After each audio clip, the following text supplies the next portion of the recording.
Salut à tous, merci de rejoindre ce tout nouveau numéro de l'émission à l'affiche, 100% musique avec au menu notamment.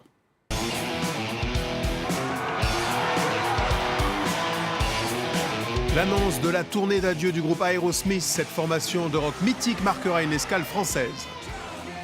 Au diable toi et tes apôtres. La sortie du nouvel album du chanteur Vianney, valeur montante de la nouvelle scène française.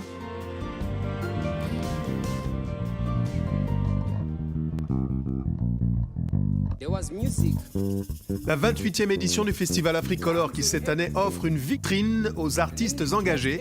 Nous accueillons deux invités venus du Burkina Faso. Il s'agit de Samska Ledja, leader d'opinion, grande figure du mouvement reggae, et Patrick Cabré, nouvelle sensation de la scène folk et cofondateur de l'association des Arts Solidaires.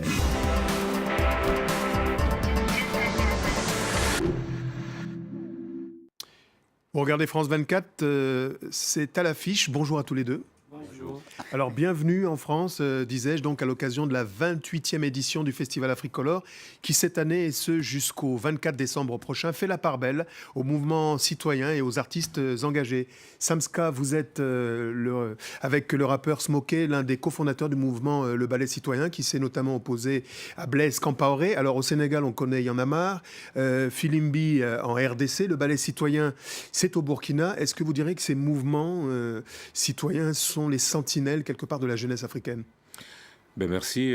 Sentinelle de la jeunesse africaine et également le terreau d'un rêve nouveau que les jeunes Africains nourrissent avec l'expérience des années passées, depuis les indépendances jusque-là. Des questions sont posées sur la table, mais on peine à trouver les réponses qu'il faut. Donc aujourd'hui, on se le dit, il y en a qui ont fait de la politique un métier et s'ils n'y prennent garde, ils vont se retrouver au chômage. Parce que de plus en plus, au sein de la jeunesse sur le continent, il y a une nouvelle dynamique qui se développe. Et elle se traduit également par des titres fortement engagés. Samska Ledja, notre invité aujourd'hui, on regarde tout de suite un extrait de son répertoire.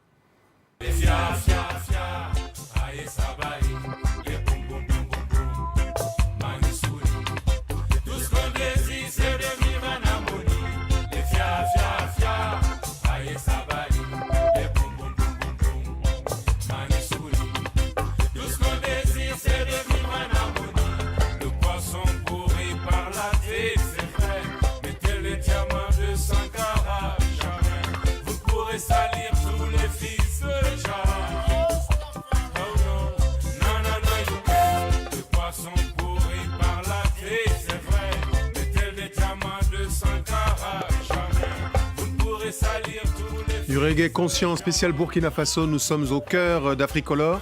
Patrick Cabré, c'est un grand frère, vous connaissez forcément? Oui, un grand frère bio. Un grand frère bio. Ouais, j'ai vu qu'il y a une petite complicité, on va y revenir dans quelques instants. Pour être un peu sérieux, vous êtes quand même sur le terrain, ce n'est pas une plaisanterie, on dit que vous avez reçu des pressions, vous continuez à recevoir des menaces de mort? Oui, malheureusement, oui. Mais bon, on se fait avec. Comme je le dis dans une de mes chansons, si tu luttes, tu meurs. Tu ne luttes pas, tu meurs. Qu'est-ce que tu fais? On est obligé de continuer la lutte parce que nous sommes des héritiers d'une figure qui a marqué le continent, Thomas Sankara, qui a accepté de mourir pour défendre une cause. Il dit on peut tuer un homme, mais on ne peut pas tuer ses idées. Donc aujourd'hui, c'est vrai, les pressions sont là depuis des années et récemment, avec cette rumeur de tentative de coup d'État en octobre dernier où carrément on nous informe qu'on était sur la liste. Voilà, Smokey, Maître Kamémoin, les premières victimes qui devaient être faites si le coup d'État avait lieu, ça allait être nous. Son studio a été d'ailleurs incendié, mais on en reparlera. Il y a d'ailleurs donc une souscription qui est lancée pour soutenir. Patrick Cabré, vous avez été consacré trophée du meilleur espoir de la chanson burkinabé. Vous êtes notamment l'invité et co-fondateur d'un nouveau concept autour de l'album Made in Africa. C'est le second album du groupe danois de Cutie Mangoes. Vous serez en concert donc au cœur d'Africolor le 7 décembre prochain en duo avec Fatoumata Diawara. On va tout de suite regarder un extrait de ce qui campe votre décor. On dit que c'est la musique folk de tradition africaine. Patrick Cabré.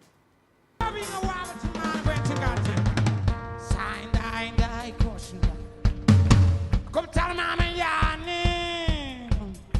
come tell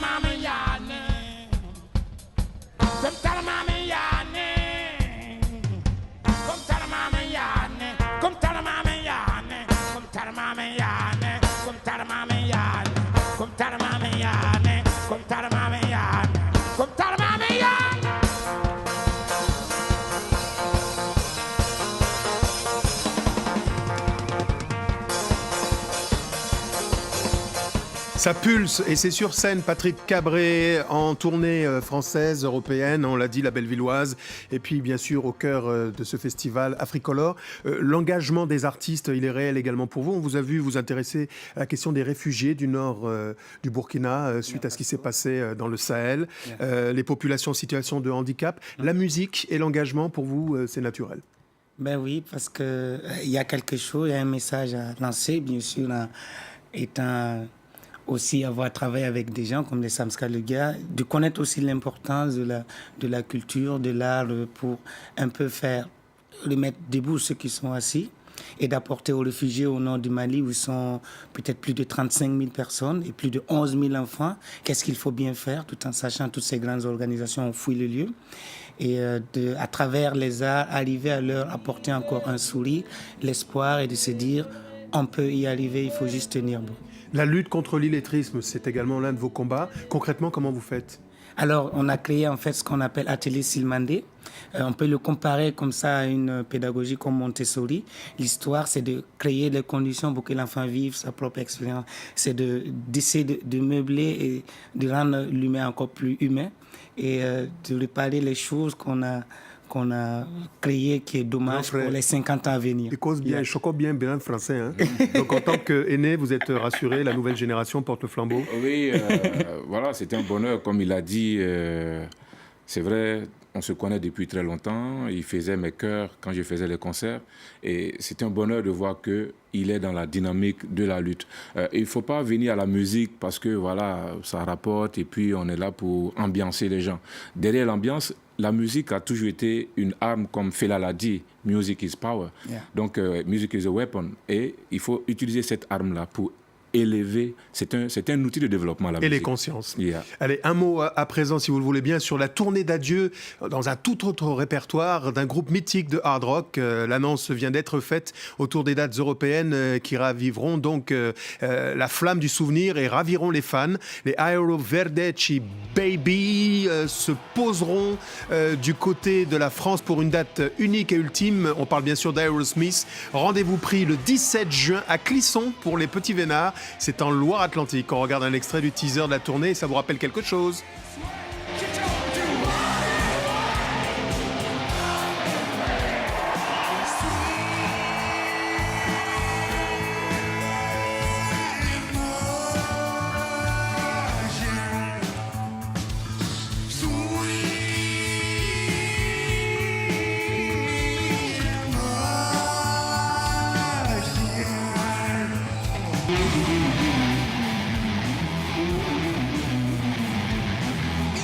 Aerosmith, de la patate et de l'énergie. Place, si vous le voulez bien, à l'actualité des sorties. Cap sur la chanson française avec l'artiste Vianney dont l'album éponyme paraît ces prochains jours. Cette deuxième production de 11 chansons conforte, s'il était besoin, son statut de valeur sûre et montante de la nouvelle scène française. On regarde tout de suite un extrait du dernier album. Goutte de pluie, goutte de froid, donne des ailes, donne donc l'envie de m'éloigner de toi. Et mes larmes et mes armes sont ma peine plus que la haine. Et mes larmes, Dieu que j'ai mal, tourne dans ma tête les images du long métrage où tu es belle et moi la bête, et la belle n'est jamais sage. C'est Vianney, ça marche bien pour lui, un artiste qui a notamment été catapulté par Internet. Très très court, Sam Scaloggia. Lui, c'est par Internet. Vous, on raconte, c'est la légende qui le dit, vous êtes animateur radio au départ et les gens revendaient les enregistrements de vos émissions par cassette dans toute l'Afrique et par CD, c'est vrai ? Oui, les émissions que je faisais tous les week-ends sur la radio, il y a des malins qui les enregistraient et les revendaient sur des CD piratés également. Aujourd'hui, avec la technologie des téléphones portables, on arrive, on branche tout de suite et on se fait un paquet d'émissions que les gens y réécoutent. Pour moi, c'est vrai, quand on parle de piratage,